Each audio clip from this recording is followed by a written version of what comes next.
Hey guys, welcome back to the class. Last classல நம்ம என்ன பார்த்தோம்னா marginal efficiency of capital. அதில் short run factors. Now we are getting into long run factors. First one, rate of growth of population. அப்படின்னா என்ன sir? இந்த population is increasing, requirements will be increasing. Requirementsனால் demand increase ஆகும். Demand increase ஆகுனா investment நிறைய பண்ணணும். ஓகேவா? So rate of investment, rate of growth of populationனா பாப்புலேஷன் இன்க்ரீஸ் ஆகும்னா டிமாண்ட் கண்டிப்பாக இன்க்ரீஸ் ஆகும். டிமாண்ட் இன்க்ரீஸ் ஆகும்னா இன்வெஸ்ட்மெண்ட்டும் இன்க்ரீஸ் பண்ணணும். Technological progress. Okay, when technically if you want to become sound, if you want more returns, நிறைய return ஆனால் டெக்னாலஜிக்கலாக you have to improve. When you have to improve more, definitely you have to invest more. Okay, technically if you have to become very sound, you have to invest more. Okay, example, when you compare to the previous century and this century, previous என்ன பண்ணியிருந்தாங்கன்னா they were using normal mobiles, telecom, landline use பண்ண. Now they are using mobiles and all. So if you want to அதே landline ஃபோனை இப்போ விற்க முடியாது, யாரும் வாங்க மாட்டான். So what they will do is that they will invest more on manufacturing mobiles. Okay, so technically if you want to become, if you are becoming sound, if you are becoming sound, you will get more returns. Okay, third point, monetary and fiscal policy. Sir ஃபிஸ்கல்னாவே tax sir. Okay, டேக்ஸ்னால் என்னென்னா, tax கம்மியாக இருந்ததுன்னு நினச்சிங்களேன், you will invest more. Tax ஜாஸ்தியாக இருந்ததுன்னா கண்டிப்பாக you will invest less. Tax அதிகமாக ஆக நீ ஏன்னா நீ இன்வெஸ்ட் பண்ணாலும் டேக்ஸ் நிறைய பே பண்ணணும்ல. So you will not invest more. So monetary and fiscal policy என்ன சொல்லுவாங்கன்னா, if there is a cheap tax rate அப்படி இருந்ததுன்னா, liberal tax policy, whatever it is, simple concept என்னென்னா, டேக்ஸ் கம்மியாக இருந்தால் இன்வெஸ்ட் நிறைய பண்ணுவாங்க. Okay, political environment. Okay, political, if the administration ஏதோ ஒரு இன்வெஸ்ட்மெண்ட் பண்ணுறேன்னா அதுக்கு எல்லா சப்போர்ட்டிவ் மெஷர்ஸும் எனக்கு தராங்க அப்படின்னா I will invest more. If not, I will invest less. Resource availability, when resources are available, எனக்கு எல்லாமே கிடையாது. நான் ஏதோ ஒரு பிஸ்னஸ் பண்ண போகிறோம், இன்வெஸ்ட் பண்ண போகிறோன்னா அந்த பிஸ்னஸ்க்கு ஏற்ற பீப்புள் எல்லாமே, ஃபேக்டர்ஸ் ஆஃப் ப்ரொடக்ஷன் இப்படி எடுத்துக்கலாம். ஃபேக்டர்ஸ் ஆஃப் ப்ரொடக்ஷன்ஸ் எல்லாமே எனக்கு ஈஸியாக கிடைக்குது அப்படின்னா I will go and invest more. If not, I will invest less. புரியுதா? If all the factors are available for me, all the resources are available to மீனா I will invest more. If not, I will invest less. Okay, marginal efficiency of investment. இது first இதை புரிஞ்சுக்கணுன்னா first you have to understand marginal efficiency of capital. Marginal efficiency of கேபிட்டல்னா, so நான் capital போட்டால் அதுக்கு என்ன return வரும், நான் ஃபஸ்ட்டு ஒரு 10,000 போடணும், அதுக்கு என்ன ரிட்டர்ன் வரும், எனக்கு மொத்தமாக 10,000 போடுறேன், அதுக்கு என்ன ரிட்டர்ன், அதுக்கப்புறம் 5,000, அதுக்கப்புறம் 5,000, அப்போ 20,000க்கு என்ன ரிட்டர்ன். ஆனால் மார்ஜினல் எஃபிஷியன்சி ஆஃப் கேபிட்டல்ன்றது எப்படின்னா, ஃபஸ்ட்டு ஒரு 10,000 போடுவேன், அதுக்கு என்ன ரிட்டர்ன், அப்புறம் 5,000, அந்த 5,000க்கு என்ன ரிட்டர்ன், நெக்ஸ்ட் ஒரு 3,000 போனால் 3,000க்கு என்ன ரிட்டர்ன். அப்போது மார்ஜினல் எஃபிஷியன்சி ஆஃப் கேபிட்டல் மொத்தமாக ரிட்டர்ன் எவ்வளோ வருதுன்னு நம்ம பார்க்குறோம். ஆனால் மார்ஜினல் எஃபிஷியன்சி இன்வெஸ்ட்மெண்ட் என்னென்னா, அப்பப்போ நீ இன்வெஸ்ட்மெண்ட் பண்ணல, அப்பப்போ பண்ணுற இன்வெஸ்ட்மெண்ட்டுக்கு என்னென்ன ரிட்டர்ன் வருது. ஸோ இந்த மந்தில் இவ்வளோ இன்வெஸ்ட் பண்ணேன், எவ்வளோ எனக்கு ரிட்டர்ன் கிடைக்கும், அந்த மந்தில் அவ்வளோ இன்வெஸ்ட் பண்ணுறேன், எனக்கு எவ்வளோ ரிட்டர்ன்ஸ் கிடைக்கும். ஸோ அதை பற்றி படிக்கிறது தான் marginal efficiency of capital. If you want to listen, if you want to know, just see a marginal efficiency of investment is expected rate of return on investment as additional units of investment are made under specified condition and over a period of time. Over a period of time na ஜனவரிலேருந்து December வரைக்கும் இவ்வளோ investment பண்ணிக்கிறேன், இவ்வளோ இன்வெஸ்ட்மெண்ட்டுக்கு என்ன rate of return, அதுதான் marginal efficiency of investment. மொத்தமாக இந்த கேபிட்டல் இன்வெஸ்ட் பண்ணிக்கிறேன், அது எவ்வளோ எனக்கு அப்படின்னா மார்ஜினல் எஃபிஷியன்சி ஆஃப் கேபிட்டல். ஓகேவா? அதோட டிஃப்ரென்ஸ் பாருங்கள். இங்கே வேறு செகண்ட் சென்டென்ஸ் என்ன கொடுக்குறேன்னா, நத்திங். காஸ்ட் ஆஃப் பாரோயிங் ஜாஸ்தியாக இருந்துச்சுன்னா, நான் பேங்க்கில் இன்ட்ரெஸ்ட் ரேட் அதிகமாக இருக்குன்னா நான் கம்மியாக தான் லோன் எடுக்கவும், பாரோ பண்ணுவோம், இன்வெஸ்ட் பண்ணேன். ஆனால் எனக்கு எல்லாமே கம்மியாக, ரேட் ஆஃப் இன்ட்ரெஸ்ட்டு கம்மியாகனா அப்போ நான் நிறைய இன்வெஸ்ட் பண்ணுவேன். ஓகேவா? ரேட் ஆஃப் இன்ட்ரெஸ்ட் கம்மியாக இருந்தால் ஐ will invest more. when the rate of interest is more, I will invest less. Okay, so here the difference. First one, marginal efficiency of capital பாருங்கள். It is based on given supply price of the capital. Given supply ப்ரைஸ்னால் என்ன சொன்னால், interest rate. நம்ம பேங்க்கில் போய் வாங்குகிறோம்ல, அந்த interest rate, அதுக்கு என்ன ரிட்டர்ன்ஸ். ஓகே, அது மேலே பேஸ் பண்ணி தான் we will invest. But then if you could see in marginal efficiency of investment, it is based on the induced change in the price due to change in the demand for the capital. Capital அப்பப்போ ஆகுதில்ல. So இந்த மந்த்துக்கு எவ்வளோ capital எனக்கு requirement, நான் demand change ஆகிட்டு இருக்கும். எனக்கு investment நான் எவ்வளோ பண்ணுறது மேலே தான் டிபெண்ட் ஆகும், நான் எவ்வளோ இன்வெஸ்ட் பண்ணணும். சரி, I'll explain like, okay guys, when it comes to the difference between marginal efficiency of capital and marginal efficiency of investment. 3 marks. Okay, first one, it is based on given supply price of the capital.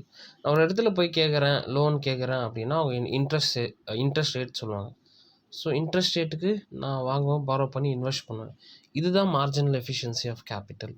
ஆனால் இங்கே பார்த்தீங்கன்னா நான் சில டைமில் நான் பேங்க்குக்கு போவேன், demand நான் நிறைய பண்ணுவேன், அதுக்கு அவங்க இன்ட்ரெஸ்ட் ரேட் கம்மி பண்ணலாம், ஜாஸ்தி பண்ணலாம், இல்லை டிமாண்ட் கம்மியாக பண்ணுவேன்.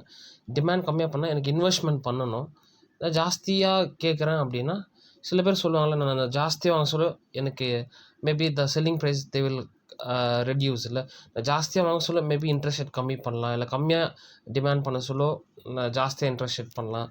அப்போது it is based on induced change in the price due to change in the demand for capital. நம்ம கேபிட்டல் எந்த மாதிரி டிபெண்ட் பண்ணுறனோ அந்த மாதிரி அது பேஸ் பண்ணி இன்ட்ரெஸ்ட் ரேட்டும் சேஞ்ச் ஆகும். ஓகே, அதுதான் marginal efficiency of capital investment. Marginal efficiency of கேபிட்டல்னா இந்த இன்ட்ரெஸ்ட்டுக்கு நான் இவ்வளோ இன்வெஸ்ட் பண்ணேன், சிம்பிள், முடிஞ்சது.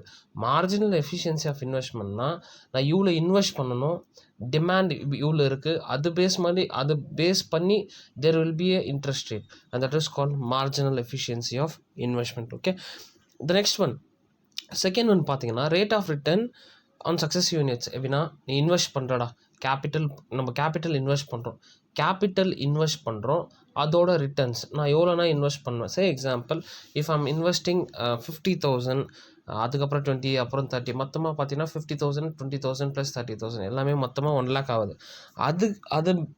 அதுக்கு மேலே என்ன ரிட்டர்ன், அதுதான் marginal efficiency of capital. But then when it comes to marginal efficiency of investmentனா ஒரு வாட்டி இன்வெஸ்ட் பண்ணுறல அதுக்கு என்ன rate of return for each and every. இப்போ எக்ஸிஸ்டிங் கேபிட்டல் ஏற்கனவே ஒரு 20,000 இருக்குது, அதை விட்டுருவோம். இதுக்கப்புறம் ஒரு வாட்டி இன்வெஸ்ட் பண்ணுறல அதுக்கு என்ன ரேட் ஆஃப் ரிட்டர்ன், மொத்தமாக ஒரு அமௌண்ட் போட்டு இதுக்கு ரேட் ஆஃப் ரிட்டர்ன் எவ்வளோன்னா மார்ஜினல் எஃபிஷியன்சி ஆஃப் கேபிட்டல். இவ்வளோ கேபிட்டல் இருக்குது ஏற்கனவே, அதை விட்டுருவோம். இப்போ என்ன இன்வெஸ்ட்மெண்ட் பண்ணுற அதுக்கு ரேட் ஆஃப் ரிட்டர்ன் என்ன, இப்போ என்ன இன்வெஸ்ட் பண்ணுற அதுக்கு ரேட் ஆஃப் என்ன, பிரித்து ரேட் ஆஃப் ரிட்டர்ன் கண்டுபிடிக்க சொல்ல it is marginal efficiency of investment. Third point எதுவுமே இல்லைடா, it is dummy point, X axis, leave that. Okay, fourth point, it is a stock concept, it is a flow concept. இது ஏன் stock கான்செப்ட்னா ஒரு rate of ரிட்டர்னுக்கு இந்த rate of return இவ்வளோ invest பண்ணுறாள் தான், இந்த இப்போத்துக்கு என்ன இன்வெஸ்ட் பண்ணுற, that is your stock concept. Flow கான்செப்ட்னா அப்பப்போ டிமாண்ட் பண்ணுறாங்க, அப்பப்போ இன்வெஸ்ட் பண்ணுறாங்க, அப்பப்போ இன்ட்ரெஸ்ட் ரேட் என்ன. ஸோ அப்பப்போனா நீ ஃபஸ்ட் சாப்டரில் படிச்ச ஃப்ளோ கான்செப்ட்னா என்ன, something which is calculated during the period of time, அப்போத்துலேருந்து இப்போ வரைக்கும் என்ன அப்படின்னு படித்தா இட்ஸ் ஃப்ளோ கான்செப்ட். ஸ்டாக் கான்செப்ட்னா அன்னைக்கு அப்போது என்ன, இந்த டைமில் என்ன, அதுனா ஸ்டாக் கான்செப்ட். ஃப்ளோன்னா அப்போதுலேருந்து இப்போ வரைக்கும், அதுதான் ஃப்ளோ கான்செப்ட். ஓகேவா, last one, what is the last one, it determines optimum. So ஒரு இன்ட்ரெஸ்ட் ரேட்டில் எவ்வளோ மேக்ஸிமம் கேபிட்டல் இன்வெஸ்ட் பண்ணலாம், இந்த இன்ட்ரெஸ்ட் ரேட்டில் இருந்தால் நான் எவ்வளோ பாரோ பண்ணி இன்வெஸ்ட் பண்ணலான்றது தான் மார்ஜினல் எஃபிஷியன்சி ஆஃப் கேபிட்டல், அதுதான் அது கண்டுபிடிக்கும். பட் இதை பார்த்தீங்கன்னா ஒரு இன்ட்ரெஸ்ட் ரேட்டுக்கு எவ்வளோ இன்வெஸ்ட் பண்ணலாம். இங்கே பார்த்தீங்கன்னா மார்ஜினல் எஃபிஷியன்சி அப்படின்னா 5% இன்ட்ரெஸ்ட் ரேட் இருந்தாங்க, நான் ஒரு 5 lakhs தூக்கி பிஸ்னஸில் போட்டேன்னா மார்ஜினல் எஃபிஷியன்சி ஆஃப் கேபிட்டல். 5% இருக்கு சொல்ல 2 lakhs, 3% இருக்கு சொல்ல 1 lakh, 5% இருக்கு சொல்ல. ஸோ டிஃப்ரெண்ட் இன்ட்ரெஸ்ட் ரேட்டுக்கு டிஃப்ரெண்ட்டாக இன்வெஸ்ட் பண்ணுறேன் அப்படின்னா, நெட் இன்வெஸ்ட்மெண்ட் பண்ணுறேன் அப்படின்னா marginal efficiency of investment. Okay, coming to next concept, மல்டிப்ளையர்னால் நான் இனிஷியலாக ஃபஸ்ட்டு பேஜில் சொல்லியிருப்பேன், change in income due to change in இன்வெஸ்ட்மெண்ட்டை சேஞ்ச் பண்ணுறதுனால இன்கம் சேஞ்ச் ஆகுது, அதுதான் நான் வேறு எதுவுமே இல்லைடா. மல்டிப்ளையர்னால் என்னென்னா investment income, national income change ஆகுது. எதனால இன்கம் சேஞ்ச் ஆகுதுன்னா இன்வெஸ்ட்மெண்ட் சேஞ்ச் பண்ணுறதுனால இன்கமும் சேஞ்ச் ஆகுது. ஓகேவா, ஸோ இதை ஃபஸ்ட்டு இந்த கான்செப்ட் யார் எடுத்துகிட்டு வந்ததுன்னா RF Kahn, 1 mark. Okay, the concept of multiplier was first developed by RF Kahn. அதை சேஞ்ச் பண்ணாங்க, அது யாருன்னா ஜேஎம் கின்ஸ். அது இன்வெஸ்ட்மெண்ட் மல்டிப்ளையர்னு சேஞ்ச் பண்ணிட்டாங்க, அது யாருன்னா JM Keynes, which is John Maynard Keynes. Okay, அப்போது இன்வெஸ்ட்மெண்ட்னால இன்கம் சேஞ்ச் ஆகுதுன்னா which is dependent variable and which is independent variable.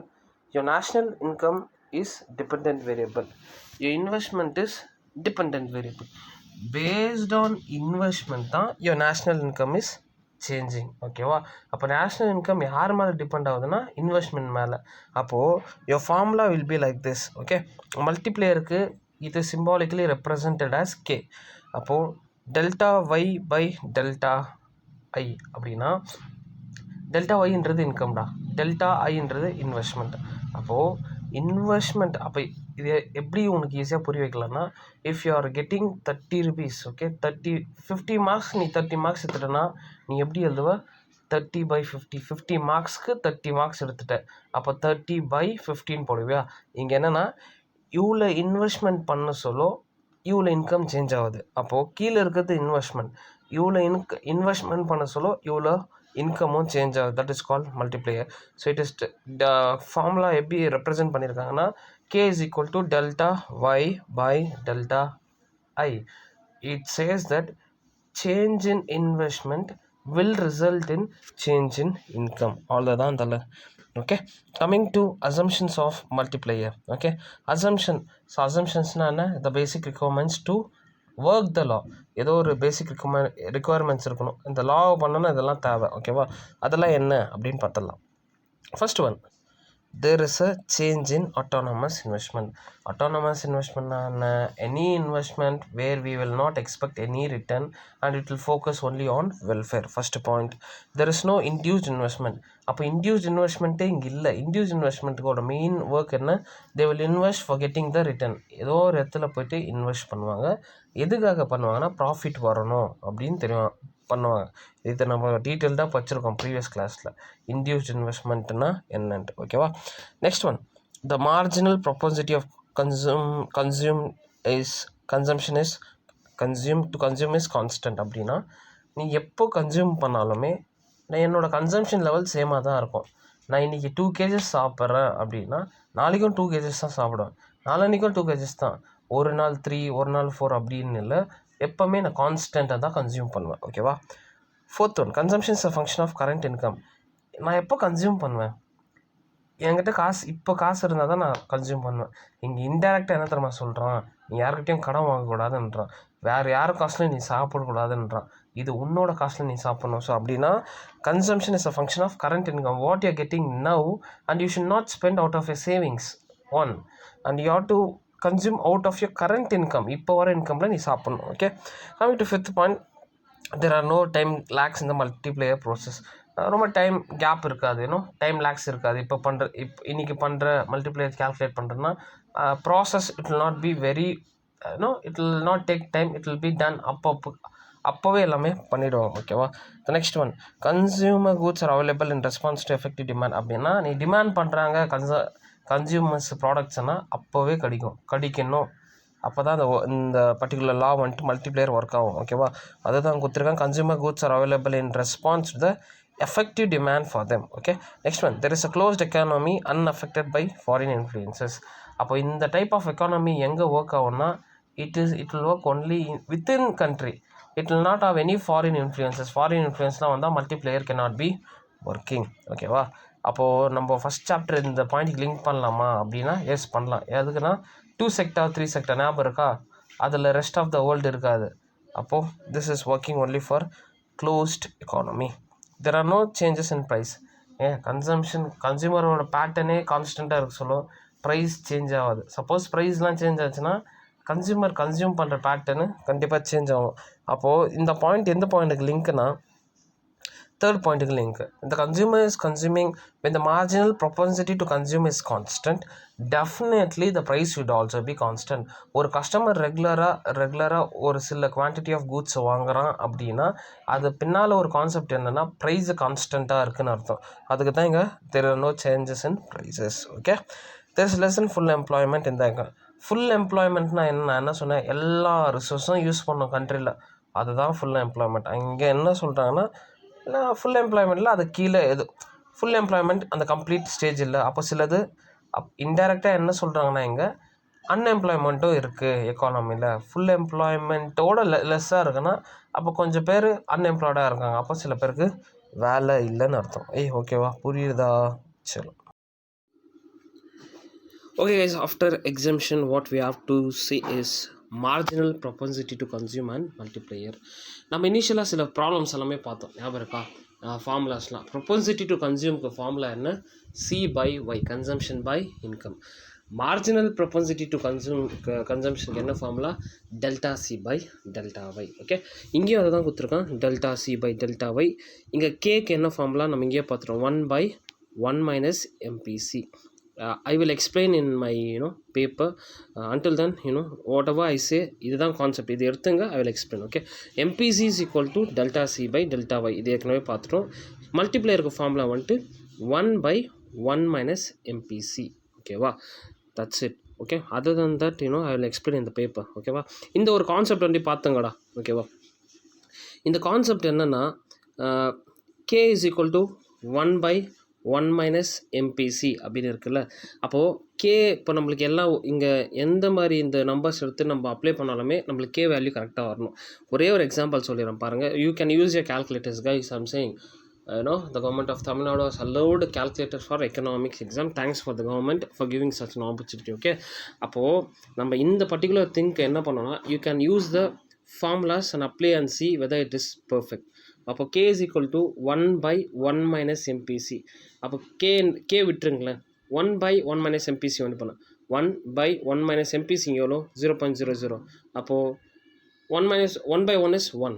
Okay, so இந்த ஃபார்முலா MPC MPS K இருக்குல்ல, அந்த ஃபார்முலா எதை வச்சு யூஸ் பண்ணோன்னா, இதை வச்சு நீ கிராஸ் வெரிஃபை பண்ணிக்கணும். எந்த ஃபார்முலா, இந்த ஃபார்முலாவை 1/1 minus MPC கால்குலேட் பண்ணி பார்த்தா பர்ஃபெக்டாக எல்லாமே மேட்ச் ஆகணும். ஓகேவா, I will explain what exactly it is. ஓகேவா, other than that that's it. Okay, I'll go to the paper and I'll explain. Okay, chalo. So page number 65ல பார்த்தீங்கன்னா அந்த மார்ஜினல் ப்ரொபன்சிட்டி டு கன்சியூம் அப்படின்னு இருக்குல்ல, அந்த இடத்துல இது கொடுத்துருக்காங்க. MPC நம்மளுக்கு ஏற்கனவே இந்த ஃபார்முலா தெரியும். MPC equal to delta C by delta Y. சினா என்ன, கன்சம்ஷன், ஒய்னா என்ன, இன்கம். ஓகேவா, இதுதான் கான்செப்ட்.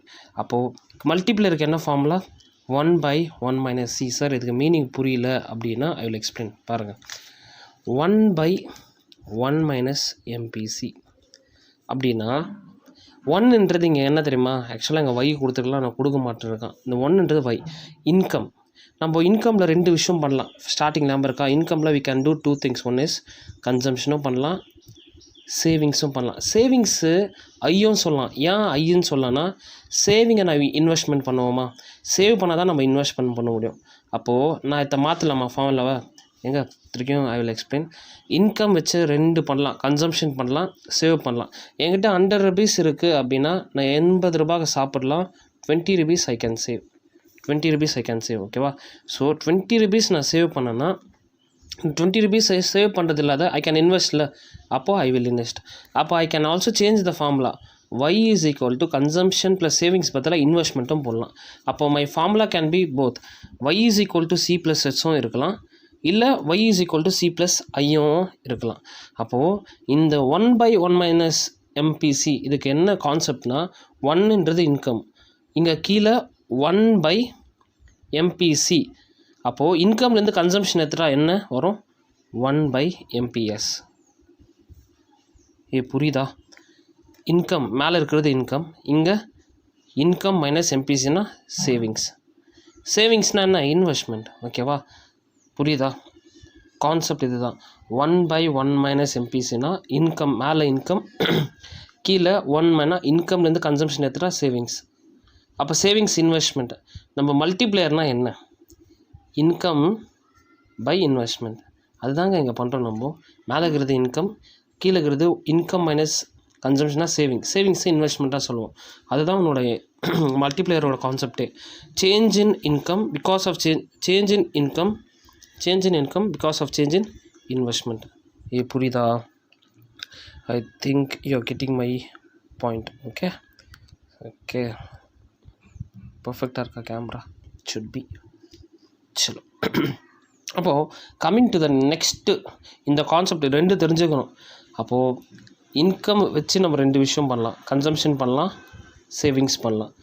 MPCனா என்ன, delta C by delta Y. ஓகேவா, கேக்கு என்ன ஃபார்முலா, மல்டிப்ளையருக்கு 1/1 minus MPC. ஓகே, சலோ next, if you could see the next page. Okay, அவன் என்ன கொடுத்துருக்கான்னா they have given an example. Consumption is equal to 100 plus 0.5. Consumption is 100 plus 0.85. Investment இருந்ததுன்னா 100. Sir புரியல சார். சலோ I'll explain in another paper. Okay. Page number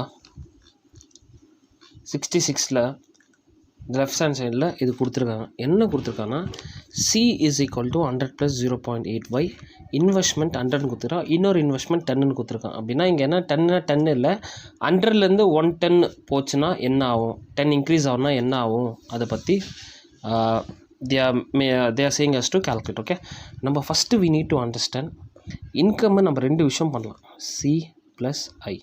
ஓகேவா, ஒன்று consumption பண்ணலாம், இன்வெஸ்ட்மெண்ட்டும் பண்ணலாம். இப்போது கன்சம்ஷனுக்கு என்ன ஃபார்முலா, 100 + 0.8y. இன்வெஸ்ட்மெண்ட் எவ்வளோ இங்கே ஃபஸ்ட்டு ஒன், இது ஏ கேஸ், இது பி கேஸ். நம்ம ஃபஸ்ட்டு இது ஏ கேஸ் தான் பண்ணுறோம். ஓகே, எவ்வளோ 100. ஸோ ஒய் அப்படியே போட்டுக்கலாம். So Y is equal to 100 + 100 200 + 0.85. இந்த ஒய் இந்த சைடு வந்துச்சுன்னா ஒய்ன்றது 1y கரெக்டாக, 1y - 0.8y 200. 1y - 0.8y is 0.2y / 200. So y is equal to 200 / 0.2. 0.2 into 10 தான் 2. அப்போது y is equal to 1000. இப்போ நம்ம அப்ளை பண்ணி பார்க்கலாமே, இந்த ஃபார்முலாவை நம்ம கரெக்டாக அப்ளை பண்ணி பார்க்கலாம். let's see what happens. okay,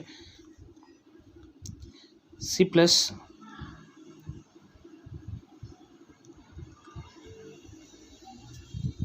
இது ஆவோ சொல்லும்.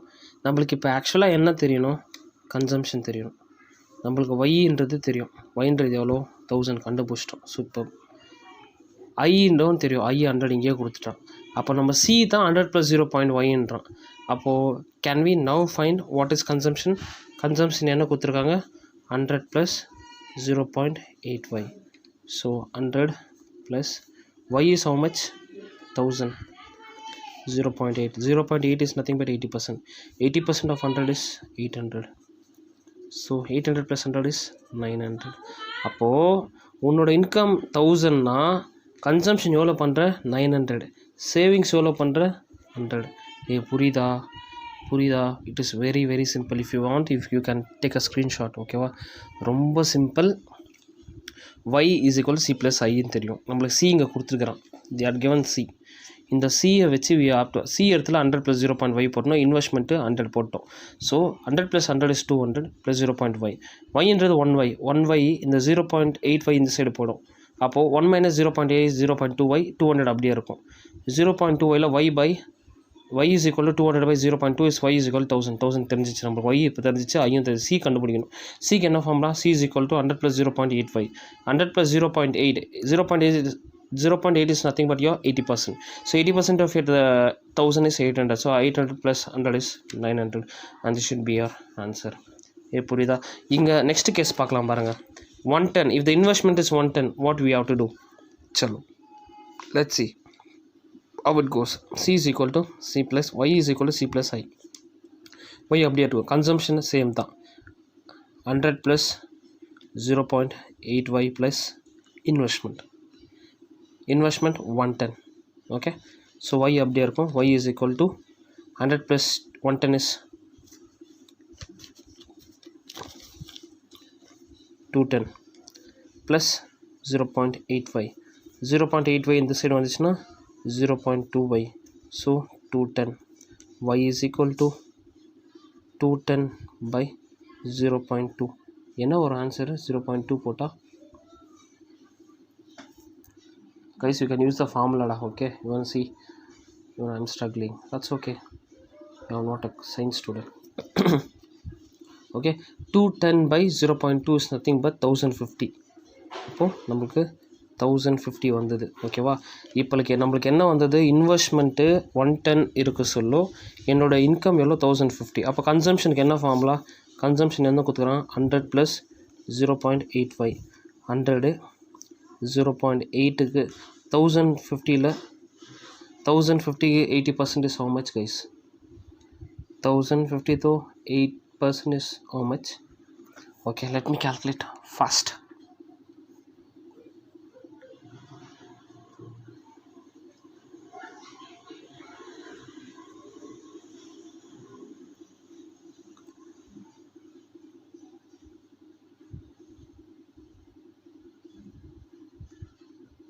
840.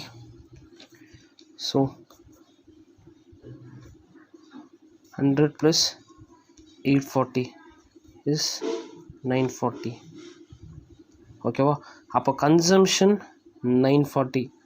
ஓகேவா? அப்போ இன்வெஸ்ட்மெண்ட் எவ்வளோ இருக்கும்? 1050ல் வாட் இஸ் யோர் இன்வெஸ்ட்மெண்ட்? 110. இப்போ பாரு, இன்கம் 50, இது கன்சம்ஷன். அப்போ சேவிங்ஸ் எவ்வளோ வரணும்? இந்த ரெண்டு டிஃப்ரென்ஸ் வந்துட்டு இது வரணும். வருதா? 1050 minus 940 is 110. பக்காவா? Perfect guys. எஸ்.